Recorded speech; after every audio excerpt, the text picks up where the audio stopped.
دیکھیے کسی نے سوال پوچھا ہے کہ میرے شوہر عالم دین ہیں، نماز وغیرہ پڑھتے ہیں، لیکن مجھے وقت نہیں دیتے ہیں، تو میں کیا کروں؟ میرے شوہر نماز نہیں پڑھتے، عالم دین ہے، اور مجھے وقت بھی نہیں دیتے، میں کیا کروں؟ اللہ ہدایت دے ان کو، آمین۔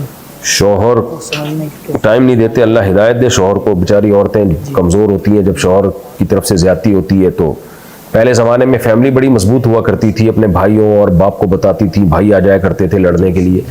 ابھی تو دو بچوں کی وجہ سے خواتین کی فیملی کی بھی ایسی کی تیسی ہوئی ہے، کوئی نہ بھائی ہوتا ہے، بھائی ہو تو وہ ایک بھائیوں کا ساشا ہوتا ہے چھوٹا سا، وہ وقفے کے بعد پیدا ہوا ہوتا ہے، 8-10 سال کا وقفہ ہوتا ہے، وہ ابھی بالغ نہیں ہوا ہوتا، وہ بڑی آپی کی شادی ہو چکی ہوتی ہے۔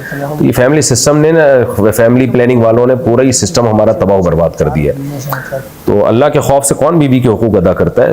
سالوں کے خوف سے حقوق ادا ہوتے ہیں۔ آپ کا سسرال اسٹرانگ ہو تو وہ، آپ کا میکا اسٹرانگ ہو تو وہ حقوق ادا کرواتا ہے۔ تو میں دعائی کرتا ہوں اللہ آپ کی مدد کرے، آپ کے شوہر کو ہدایت دے۔ اللہ تعالیٰ سے دعا ہے اللہ تعالیٰ ہمیں صحیح سمجھ عطا فرمائے، آمین۔